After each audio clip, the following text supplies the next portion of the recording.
સમજ અને અધૂરી જાણકારીના લીધે ઘણી સમસ્યાઓનો સામનો કરે છે. તો મેન્સ્ટ્રુએશન સમયે શું કાળજી અને તકેદારીઓ રાખવી એ વિષયની નાટકીય પ્રસ્તુતિ પ્રથમ અને ચતુર્થ વર્ષની વિદ્યાર્થીનીઓ રજૂ કરશે.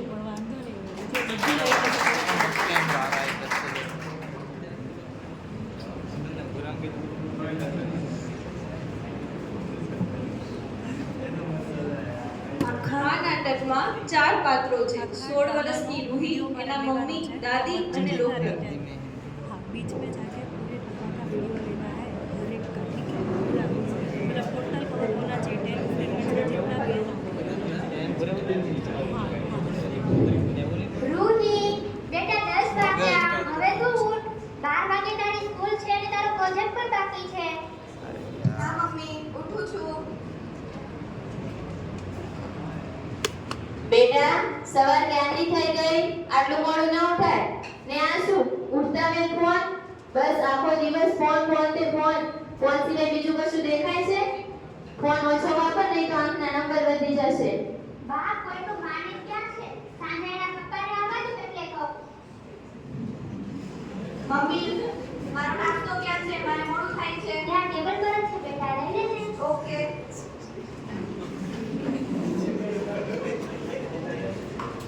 મમ્મી, તમને નથી ખબર મારે સવારમાં નાસ્તો ન જોઈએ? મને બ્રેડ અને ચાવલ જોઈએ. નથી ખાવું મારે.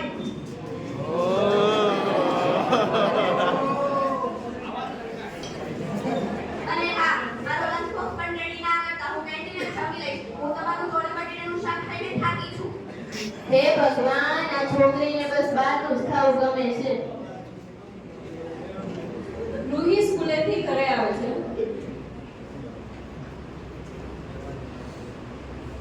જય શ્રી કૃષ્ણ બા, કેમ છો? જય શ્રી કૃષ્ણ બેટા. ભૂખ લાગી છે ને? જા હાથ મોં ધોઈ નાસ્તો કરી લે. નો બા, હું બર્ગર ખાઈને આવી છું. હે ભગવાન, આ પ્રજા બસ આ જ ગુજર જ ખાધા રાખે. કઈ નહીં બેટા, તારી મમ્મી માર્કેટ ગઈ છે, જા ઘરમાં જઈને કચરો કાઢી નાખ. ના બા, હું થાકી ગઈ છું. હું નહીં કરું. અમે તો તારી ઉંમરના હતા તો કેટલું કામ કરતા, તોય કોઈ દિવસ થાક્યા નહીં. ને બસ આજકાલની છોકરીઓ આળસુની જેમ પડ્યા રહે. બસ બેટા, આટલી આળસ ના રખાય. આળસ રોગને નોતરે. આ તું બસ આખો દિવસ તારો ફોન લઈને એમાં જ રમ્યા રાખે, એ પછી નુકસાન કરશે. સીન 3 રાત્રે 2 વાગે.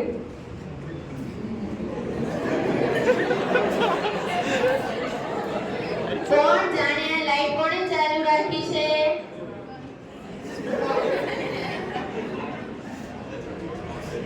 બેટા રૂહી, કારણ વગર આટલું મોડું ન જગાય. જા જઈને સૂઈ જા, બીમાર પડીશ.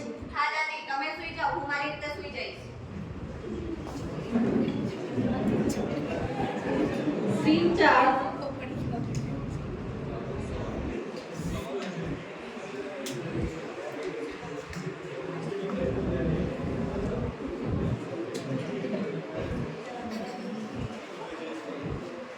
મમ્મી, હું આજે સ્કૂલે નહીં જાઉં. મને આજે બહુ પેટમાં દુખે છે. આટલી વારમાં કેમ નહીં જા? અરે આ મેડિસિન લઈ લે અને જોડે પણ લેતી જા. ના, હું નહીં લઉં. સવિતા, શું થયું રૂહીને? તાવ આવ્યો કે?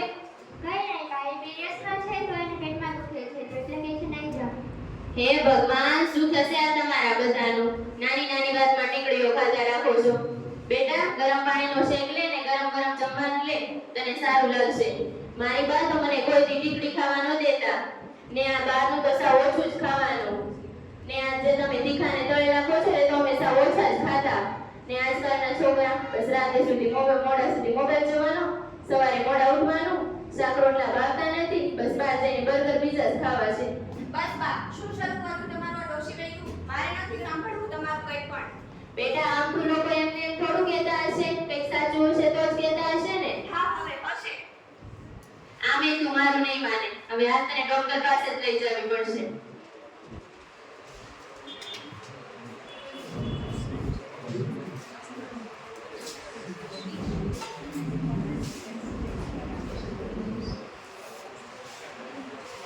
થાય છે.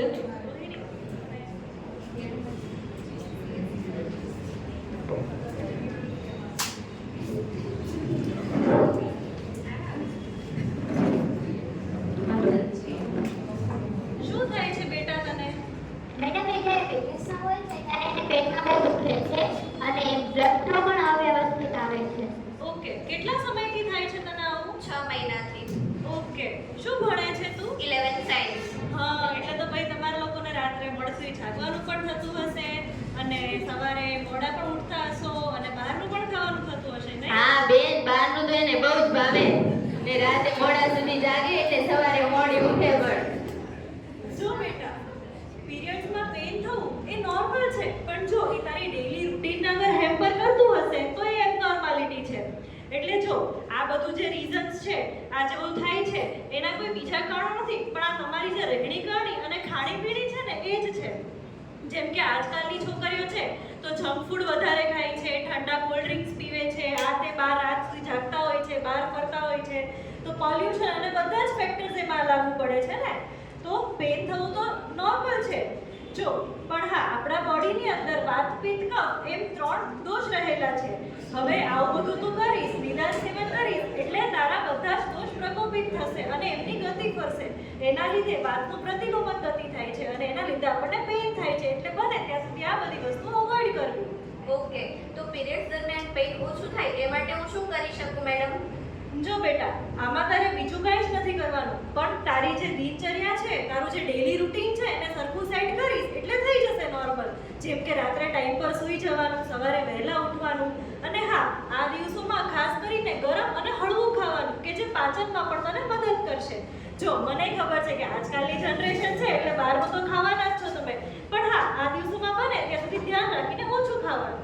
હું તો મેડમ કહું જ છું કે આ 3 દિવસ તો સાવ હળવું જમવાનું ને નીચે પથારી કરીને નોખું સૂવાનું. હા બા, તમારી વાત સાચી, પરંતુ અલગ પથારી કરી અને નીચે સૂવાનું એ પહેલાના જમાનામાં હતું. શું કામ? તો કે હાઇજીન મેન્ટેન કરવા માટે. પણ આજકાલ એની જરૂર નથી હોતી. નીચે અલગ પથારી કરીને સૂવાની કોઈ જરૂર નથી. હા, પણ હાઇજીન મેન્ટેન કરવું બહુ જ ઇમ્પોર્ટન્ટ છે, કારણ કે આ સમયમાં તમારી ઇમ્યુનિટી બહુ જ ઓછી થઈ જાય છે, એટલે ઇન્ફેક્શન લાગવાના ચાન્સીસ મેક્સિમમ હોય છે. એટલે બને ત્યાં સુધી હાઇજીન મેન્ટેન કરો તો વાંધો નથી. મેડમ, એને જ્યારે દુખાવો થાય છે ને ત્યારે હું એને આ ગોળી આપું છું, છતાં દુખાવો તો શરૂ જ રહે છે. જો બેન, વાત તમારી સાચી, બધા આવી મેડિસિન્સ આપતા જ હોય છે, પરંતુ બને ત્યાં સુધી આ બધી મેડિસિન્સનો અને દવાઓનો ઉપયોગ ન કરો તો વધારે સારું, કારણ કે એની આડઅસરો ઘણી જ બધી હોય છે અને ખાસ કરીને ફ્યુચરમાં એ મોટી થશે ત્યારે એને ગર્ભાશયમાં થતી ઘણી મુશ્કેલીઓનો સામનો કરવો પડશે. એટલે બને તો આ બધી દવાઓ ન આપવી અને ગરમ પાણીનો શેક કરાવવો અને બસ એટલું ખાલી ખાવા પીવાનું ધ્યાન રાખવાનું. મેડમ, પીરિયડ્સ દરમિયાન શું મૂડ સ્વિંગ્સ થવા નોર્મલ છે? હા બેટા, પીરિયડ્સ દરમિયાન મૂડ સ્વિંગ્સ થવા તો નોર્મલ છે, પણ જો વધારે પડતા થતા હોય, વધારે પડતો ગુસ્સો આવતો હોય, ઇરિટેશન થતું હોય, તો બને ત્યાં સુધી પોતાની જાતને ખુશ રાખવાની ટ્રાય કરવાની. આપણે પોતે આપણને જે ગમતી હોય હોબીઝમાં કે આપણે કાંઈ બી ગમતી વસ્તુઓ કરવાની કે જેનાથી શું આપણું મગજ પણ પ્રસન્ન રહે અને આપણે પણ ખુશ રહીએ. એટલે શું ઓછા મૂડ સ્વિંગ્સ થશે અને સારું લાગશે. ઓકે, તો મેડમ મને સ્પોર્ટ્સ રમવું ગમે છે, તો શું આ સમય દરમિયાન હું સ્પોર્ટ્સ રમી શકું ખરી? ના બેટા, આ સમય દરમિયાન સ્પોર્ટ્સ ના રમે અને વ્યાયામ ના કરે તો વધારે સારું. ઓકે, તો બીજી કઈ કઈ બાબતોનું હું ધ્યાન રાખી શકું?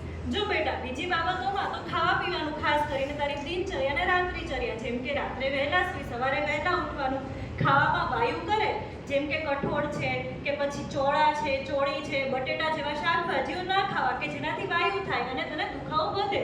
અને હા, હાઇજીન તો સ્પેસિફિકલી મેન્ટેન કરવાનું, કારણ કે હાઇજીન જો તું મેન્ટેન નહીં કરે તો તને દુખાવો અને બીજા ઘણા રોગો થઈ શકે છે. એટલે હાઇજીન મેન્ટેન કરવાનું, જેમ કે pads time to time change કરવાના, હાથ ધોવાના, ચોખ્ખાઈ રાખવાની, બધું જ ધ્યાન રાખવાનું છે. ઓકે, થેન્ક યુ મેડમ, હું આને જરૂર ફોલો કરીશ. વેલકમ.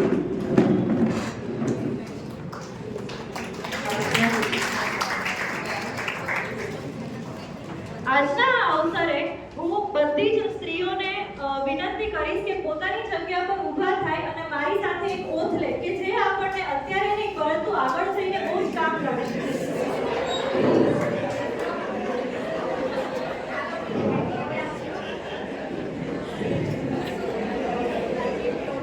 બધા જ પોતાનો જમણો હાથ આગળ કરશે અને મારી સાથે ઓથ લેશે.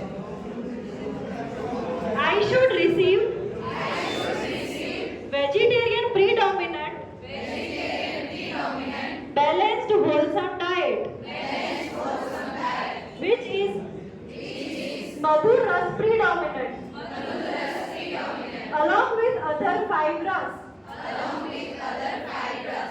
use of chocolate bakery items biscuits and junk food will be reduced by me as much as possible. Regular physical activity in empty stomach should be practiced by me for at least half an hour daily. I would not suppress, forcefully initiate or control the natural bowel and bladder urges. I will try to avoid day sleep except in intended situations. Instead of watching television, I will engage myself in creative hobbies. I will practice rule of human health care throughout my life. In science, it is not the facts themselves that are so important, but in fact their interconnection which establishes the causal and consequential relationships between them. Thank you.